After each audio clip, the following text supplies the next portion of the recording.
2 years ago, he couldn't lift his wife off the floor. Today, he lifts her and their kids without breaking a sweat. The secret: a Japanese mindset that turns anyone into a lifelong learner. There's a powerful Japanese secret that can turn any ordinary person into a lifelong learning machine. The crazy part? The moment you think you know enough, your growth actually stops until you unlock this mindset. Think about a 3-year-old. No discipline, no study plan, no motivation.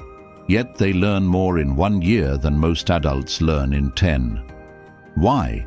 Because they naturally live in what Japanese Zen masters call Shoshin, the beginner's mind. When you combine Shoshin with Shuhari, the cycle of mastery, and do, the endless path of growth, something incredible happens. You gain the ability to learn anything at any age without ever getting stuck. But here's the problem: most people lose this power by 25. They start believing lies like, "I'm too old, I can't learn this," or "this just isn't for me." Before I tell you the story of how one ordinary man unlocked this ancient secret and transformed his life, make sure to subscribe, like the video, and comment below. What skill do you wish you could still learn? Now, back to the video. Chapter 1. The Man Who Lost Faith in Himself. Alexander was 32, a decade deep into his job at a mechanic shop. He was the kind of man who arrived before sunrise and left long after sunset, covered in grease, exhausted, but proud to feed his family. Yet behind that pride lived a quiet pain, a frustration no one could see. Every day he watched customers roll in, lawyers, doctors, businessmen, driving cars worth more than his salary for 3 years. And he wondered, how did they get there? Are they just born luckier, smarter? Alexander had dreams. He wanted to study engineering, to build things instead of just repairing them. He wanted his own business, enough money to stop counting every rupee, enough strength and energy to play with his kids without running out of breath. But every time he tried to begin, a cruel voice echoed in his mind. "You're 32, too late. You barely finished school. You don't have the time, the brains, or the money." Society had trained him to believe it. Learning is for the young, they said. After 30, your brain is set. Life is already decided. So he lived on autopilot. Home, work, work, home. Weekends spent recovering from endless exhaustion. Bills paid at the last possible moment. No growth, no hope, just survival. Until one day, everything changed.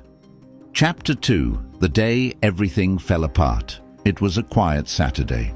Alexander was finally resting on the sofa, barely awake, while his wife Sarah cleaned the house like she did every weekend. Then a sudden scream shattered the silence. "Alex! Alex! Help me!" He sprinted to the kitchen and froze. Sarah was on the floor, clutching her arm, her face twisted in pain. She had slipped on the wet tiles and fallen hard. The pain was so sharp, she was convinced her arm was broken. Alexander rushed to lift her, but his body failed him. His arms shook, his back locked, and he realized the brutal truth. After 10 years of physical labor, he still didn't have the strength to carry his own wife. He had never trained, never cared for his health, and now, at the moment that mattered most, he was powerless. He helped her to her feet, step by painful step, and drove to the hospital, his hands shaking, not just from fear for Sarah, but from the question pounding in his mind. How much will this cost? They lived right on the edge. Bills were barely paid. Emergencies were disasters. After 3 agonizing hours, the doctor finally returned. Not broken, but badly injured. Immobilization, treatment, physical therapy. The bill, over $1,000. Money he did not have. When Sarah finally fell asleep at home, Alexander sat alone in the dark kitchen and cried, not just from fear or debt, but from what the situation revealed. He worked 12 hours a day, yet couldn't lift his wife in an emergency. He couldn't pay for a simple injury. He couldn't protect the people he loved. That night, he didn't sleep.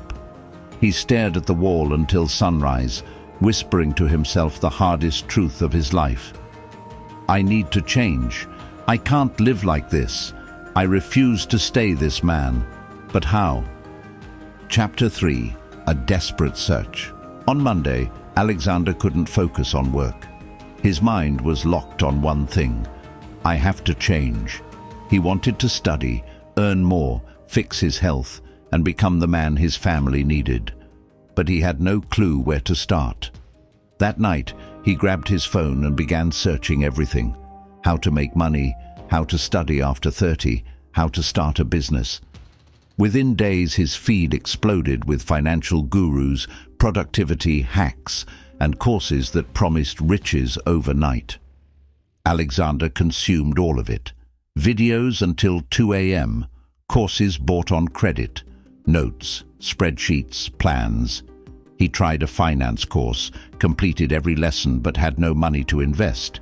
He tried online sales, spent his savings on ads and sold nothing. Then another course, and another, each one promising to be the one. None of them worked. Frustration grew, his debt grew, and worst of all, the old voices returned. You're not smart enough. Others can do it. You can't. One night, Sarah, still healing from her injury, sat beside him and said something that cut deeper than any failure. Alex, you're trying to skip steps. You're chasing quick results. You're consuming information, but you're not actually learning. He stared at her, confused. So, how do I learn? I don't know, she said softly, but not like this. Her words echoed in his mind. The next night, while scrolling through the usual promises of fast money and instant success, a video appeared. Simple title, no hype. Shoshin, why you stopped learning. No shouting, no sales pitch, just a calm man talking about Japanese philosophy. Alexander hesitated, then clicked. And in the next 15 minutes, everything he thought he knew about learning shattered. Chapter 4. Shoshin, the Discovery. The man in the video was Japanese, calm and soft-spoken. He began with a quote from Zen master Shunryu Suzuki. In the beginner's mind, there are many possibilities. In the expert's mind, there are few. Alexander froze the video and read it again. Something inside him clicked. The man continued. Adults don't fail because they lack ability. They fail because they're too sure of what they think they know. Certainty is the cage that kills growth. It felt like someone had switched on a light in Alexander's mind. Shoshin, the beginner's mind. The ability to approach anything, learning, work, challenges, as if it were the first time. No ego, no assumptions, no fear of looking foolish, just curiosity. The narrator explained it simply. A beginner has no expectations. An expert is trapped by them. That's why children learn faster. They experiment, fail, try again, and stay open. Adults walk into a new class already defeated. I'm bad at languages. I've tried before. This won't work. And so they quit. The difference isn't intelligence, it's mindset. It's Shoshin. Then came the question that hit Alexander like a punch. How many things could you have learned if you didn't decide you weren't capable before even trying? Alexander paused again. The truth hurt. He had never truly learned anything. He only consumed information while secretly believing he would fail. He didn't have a beginner's mind. He had a defeated one. Then the video revealed two more concepts. Shuhari, the path of mastery. Shu, follow the rules, copy the master. Ha, break the rules, adapt, discover your style. Ri, transcend the rules. The art becomes part of you. All of it inside a bigger idea. Do, the endless journey. You're not learning for a destination, you're learning for life. When the video ended, the man offered a mentorship program. Not hyped, not magical, just practical. For the first time in months, Alexander didn't feel excitement or desperation. He felt clarity. That night, he signed up. Chapter 5: Mentorship, Kaizen and Ikigai. Alexander entered his first mentorship session expecting shortcuts, systems, formulas, a roadmap to fast success. Instead, the mentor asked one simple question: why do you want to change your life? Alexander answered automatically: to earn more, to take care of my family, to get stronger. The mentor shook his head. Those are results, not reasons. What's the real truth? For the first time, Alexander dug deeper. Because I feel like a failure. Because I want to prove I can change. Because I refuse to spend life just surviving. The mentor smiled. Now we're getting somewhere. That's your purpose, your Ikigai. He explained that Ikigai is the Japanese idea of a reason for being. The thing that pulls you out of bed even when nothing is going your way. For Alexander, it wasn't money. It was becoming a man his family could look up to and a man he could respect. Then came the second teaching. Kaizen, 1% better every day. Not massive leaps, not 30-day transformations, just small, consistent improvement. 1% daily growth, the mentor said, makes you 37 times better in a year. But the problem is, 1% is invisible. You won't see results at first, and that's why people quit. Success requires patience, trust in the process. Do the work even when nothing seems to be happening. Alexander finally understood. There were no shortcuts. Just do the path. And on that path, he would move forward through Kaizen, guided by Ikigai, always keeping Shoshin, the beginner's mind. Now he had a purpose. What he needed next was a starting point. Chapter 6: The first step, Shuhari in action. The mentor gave Alexander a deceptively simple assignment. Choose 3 areas you want to transform. Apply Shuhari. Start with Shu. Follow the rules of a master. No ego, no improvising, just copy. Alexander chose body, mind and money. Body. He didn't know anything about training, so he stopped pretending he did. He asked a trainer for a basic strength routine and followed it exactly. Same exercises, same days, no skipping, no modifications. Pure Shu, mind. He wanted to study engineering, but his foundations were weak. So he swallowed his pride and started from scratch. Free high school physics lessons, beginner level, no shame, full Shoshin. Money. He followed a simple budgeting system from a personal finance book, word for word. No excuses, no bargaining, every penny tracked. The first month was painful, no muscle changes, no big breakthroughs, no extra money. But Kaizen isn't about feeling progress, it's about doing progress. Then the shifts began. Week 6. He looked up mid-workout and realized he was lifting 10 kilos more than when he started. Week 8. Concepts in physics that once felt impossible suddenly clicked. Week 10. For the first time in years, he had money left at the end of the month. The progress had been invisible until it wasn't. That's when the deeper truth of Shuhari revealed itself. You begin in Shu, blindly following the form. Then, without noticing, you shift into Ha, adapting, adjusting, making it your own. Finally, you move toward Rai, where the principles live within you. 3 months after Sarah's accident, Alexander wasn't the same man. Stronger, clearer, more stable. But above all, he had proof that change was real. And that's when a new idea sparked inside him, an idea that would change his future forever. Chapter 7. The idea that changed everything. Alexander was in the workshop, hands deep in an engine, when it hit him. For the first time, he wasn't just fixing machines, he understood them. His late-night physics study had rewired the way he saw his work. Then the spark came. What if I didn't just repair cars? What if I created custom parts? His workshop only handled basic maintenance, but the world of classic car lovers and performance enthusiasts desperately needed custom-built components. So Alexander returned to Shoshin, the beginner's mind. He joined engineering forums, asked stupid questions, learned from anyone willing to teach.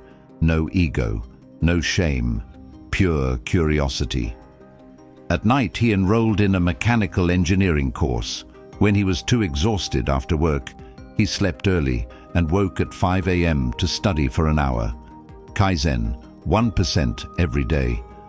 1 hour seemed small, but over a year it became 365 hours of transformation. Sarah saw the change. "This is the man I married," she whispered one night. "The real you." Alexander started tiny, custom engine mounts for a classic car model. 5 pieces, posted online, sold out in 2 weeks. He reinvested, made 10, sold out again, then 20. The cycle grew. Within 6 months, his side business nearly matched his full-time income. More importantly, theory and practice were merging. He was in Ha, adapting, experimenting, creating. A year later, he made the boldest move of his life. He quit the workshop and opened his own high-performance parts company. People called him reckless. "You're giving up stability. You have a family." But Alexander had something they didn't: purpose. This wasn't about money. It was about growth. It was about proving change was real. It was about choosing to live the way, instead of simply surviving. And with purpose, even the scariest decisions become obvious. Chapter 8. Retranscendence. 2 years after the day Sarah fell and Alexander couldn't lift her, everything was different. His business was thriving. He had employees, clients in multiple states, and, finally, real financial security. For the first time in his life, he had savings, investments, and peace of mind. Physically, he was a new man. 3 workouts a week had turned him into someone who could lift Sarah and their 2 kids at once, laughing as he did it. Mentally, he was sharper than ever. In his 2nd year of engineering school, he outperformed students a decade younger because he studied with Shoshin, beginner's mind, curiosity, and purpose. But the greatest change was internal. Alexander had transcended. He had entered Rai, the stage where discipline no longer feels like discipline. Growth became natural. Learning became instinct. Improvement became effortless. The habits he once forced on himself had become his identity.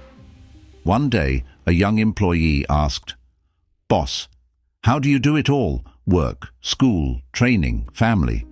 Don't you get tired?" Alexander smiled. He remembered asking himself the same thing years ago, believing successful people had something he didn't. "Marcus," he said, "can I tell you a secret? 2 years ago, I thought I was too old to change, too late to grow. But I realized the problem wasn't age, it was mindset. I thought I knew my limits. I didn't. I only believed in the walls I built myself." He shared everything: Shoshin, Shuhari, Do, Kaizen, Ikigai, the principles that rebuilt his life.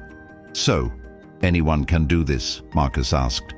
"Anyone," Alexander replied, "who is willing to kill the ego and be reborn as an eternal learner."